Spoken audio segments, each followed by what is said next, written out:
My name is Tom Klingenstein. I'm the chair of the board of the Claremont Institute, which is a conservative think tank, managing partner of a New York investment firm, and playwright. I wish to make 3 points. First, Trump is the perfect man for these times. Not all times, perhaps not most times, but these times. Second, Republicans are not doing a good job explaining the stakes in this election. They must explain, and this is my third point, that the Democratic Party, which has been taken over by its radical wing, is leading a revolution. This makes the coming election the most important one since the election of 1860. Let's begin there. Unlike most elections, this one is much more than a contest over particular policies like health care or taxes. Rather, like the election of 1860, this election is a contest between two competing regimes or ways of life. Two ways of life that cannot exist peacefully together.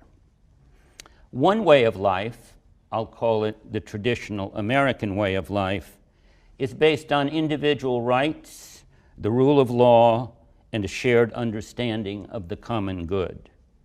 This way of life values hard work, self-reliance, volunteerism, patriotism, and so on. In this way of life, there are no hyphenated Americans. We are all just Americans. Colorblindness is our aspiration. The other way of life I call multiculturalism. Others call it identity politics, or cultural Marxism, or intersectionality.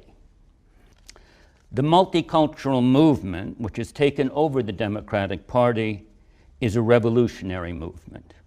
I do not mean a metaphorical revolution. It's not like a revolution. It is a revolution. An attempt to overthrow the American founding, as President Trump said in his excellent Mount Rushmore speech. Republicans should say the same thing. Republicans everywhere, at every level, and at every opportunity.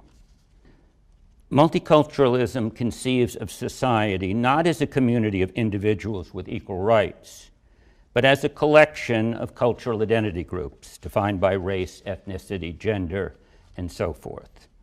According to the multiculturalists, all these identity groups are oppressed by white males.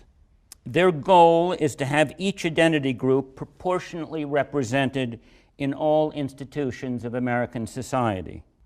As should be immediately clear, achieving this proportional representation requires a never-ending redistribution of wealth and power from some groups, and not just from whites, to other groups. Such a massive redistribution can only be achieved by a tyrannical government, and like in all tyrannies, one where dissenters are silenced. In order to achieve this proportional representation, the Democrats require not just endless affirmative action, but genuine socialism, open borders, unrestricted trade, seizing guns, sanctuary cities, and much more. The Black Lives Matter / Democrats understand, which Republicans seem not to, that if they are to achieve their policy agenda, they must get Americans to change their values, their principles, and the way they understand themselves. They must get us to believe that national borders and colorblindness are racist, that we are not one culture but many, that the most important thing in our history, the thing around which all else pivots, is slavery. More broadly, the multiculturalists must get us to believe that we are unworthy, not just that we have sinned, which of course we have, but that we are irredeemably sinful. In the language of today, systemically racist and sexist, homophobic, Islamophobic, and all the other ists and phobias. Simply put, Multiculturalism must get us to believe that we are bad. This suggests one way to frame the coming election as a contest between a man, Trump, who believes America is good, and a man, Biden, who is controlled by a movement that believes America is bad. I do not think it is any more complicated than that. For the multiculturalists to change traditional values and principles, they must destroy or radically restructure the institutions that teach those values and principles. The most important of these institutions is family, but also very important is religion, education, which they have mostly destroyed already, and community life, replacing the latter with government bureaucrats. It is here, in these value-teaching institutions, that we see the underpinnings of the revolution. This is where the real action is. Republicans seem to be missing in action. Republicans need to explain that BLM and their Democratic enablers wish to destroy the traditional mother-father family. To substantiate this claim, Republicans have only to point to the BLM mission statement. The mission statement, written by avowed Marxists, also lets us know that BLM holds transgenderism to be the burning issue of our time. Republicans must also explain that religion, because it teaches American values, is also on the chopping block. Republicans also must make Americans see that the taking down of statues is not about removing a few Confederate generals. It's about destroying America's past, as is the New York Times 1619 Project. The rioters and their BLM Democrat enablers are tearing down the statues even of people like Frederick Douglass, who fought against slavery. This is not an accident. It is not collateral damage. Frederick Douglass was a great American. He believed that America in her soul was not racist. He believed in hard work and self-reliance. And because of his embrace of American values, the BLM Democrats have to get rid of him. They must also get rid of Abraham Lincoln, for it is he who best explains what we should aspire to, and it is he who is our best defender of the American founding. In one sense, this election is a referendum on the founding, whether America was founded in 1619, as the BLM Democrats contend, or in 1776, as Lincoln, until recently, all Americans believed. Republicans must make more of political correctness and cancel culture, which, as we have seen so vividly of late, brutally punishes apostates. Who does Twitter think it is censoring an American president? Republicans simply cannot stand for that. And Republicans must explain, as I earlier explained, that the multiculturalists are trying to get us to believe that we are systemically racist so that we will surrender to their policy agenda. This, too, must not be allowed to stand. The American people need to hear what they know in their hearts. They are not racists. Republicans should stand up and say, no, America is not racist, period. If Americans are systemically anything, it is a systemic commitment to freedom and equal rights for all. Perhaps most importantly, Republicans must say over and over that America is incredible, to use President Trump's adjective of choice. They must remind the American people that, as a friend of mine is fond of saying, America has brought more freedom and more prosperity to more people than any country in the history of mankind. Most Americans know this, but this too they need to hear from their leaders. In order to make the case that the Democrats are leading a revolution, Republicans must delegitimize Black Lives Matter.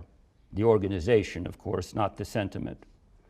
To BLM and their Democratic enablers, Republicans must say, absolutely, Black Lives Matter. They just don't matter to you. You don't care about Mr. Floyd, the black businesses you have destroyed, the blacks who are getting killed because you have forced the police to back off. You are here for destruction, not black lives, not any lives. After delegitimizing Black Lives Matter, the next step for Republicans is to tie BLM's revolutionary agenda around the necks of Democrats. The BLM wing of the Democratic Party has captured the entire party. Run-of-the-mill Democrats may not agree with all of the BLM agenda, but they go along, so they might as well agree. Joe Biden is one of the go-along Democrats. So do not expect all Democrats to sing the BLM tune. Even so, most will kneel before them. Listen to Biden. On one occasion, Biden said, "Let's be clear, transgender equality is the civil rights issue of our time." A year ago, Biden may not have even known what transgenderism is. He does not seem to know it, but he has been radicalized. Biden now regularly talks about systemic racism. On one occasion, Biden said, though without evidence, there is absolutely systemic racism in law enforcement. But it's not just law enforcement, he continued, it's across the board. It's in housing, it's in education, it's in everything we do. He is wrong on every count.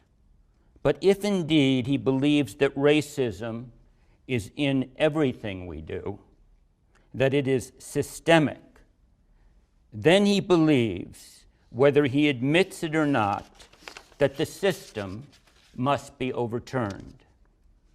Biden does not realize it, but he is calling for the overthrow of the American way of life.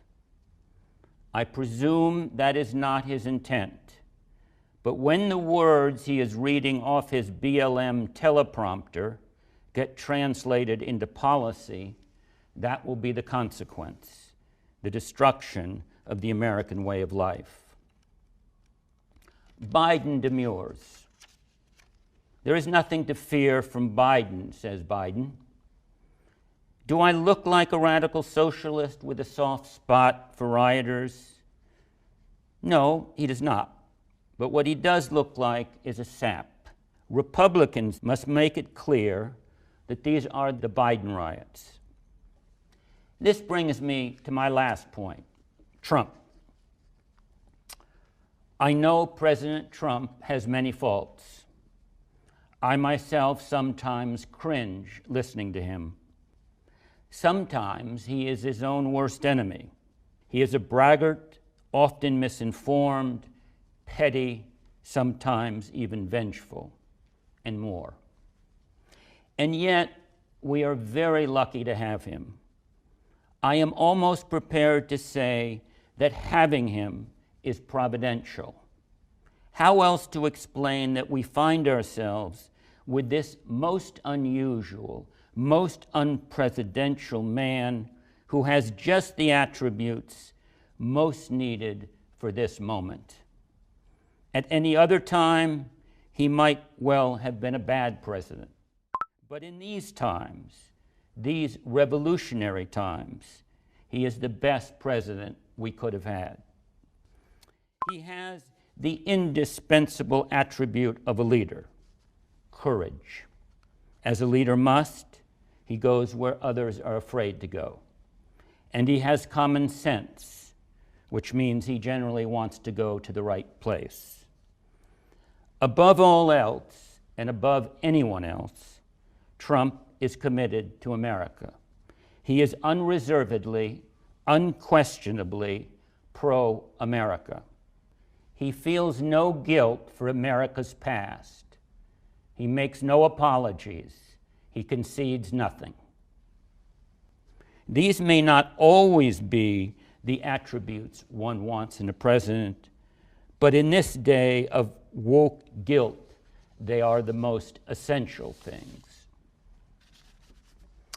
And Trump has unlimited confidence in America. In this time of national doubt, this too is just what the doctor ordered. He thinks our culture is incredible, and that's the way he wants to keep it. Trump not only thinks America is incredible, he knows we are in a fight for our lives.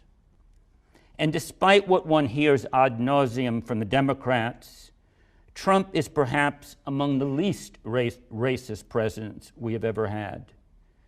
Trump is not defending the white way of life, he is defending the American way of life, a colorblind way of life which is open to anyone willing to embrace it. If we want to save our country, then we should support him, unequivocally. I am. I think this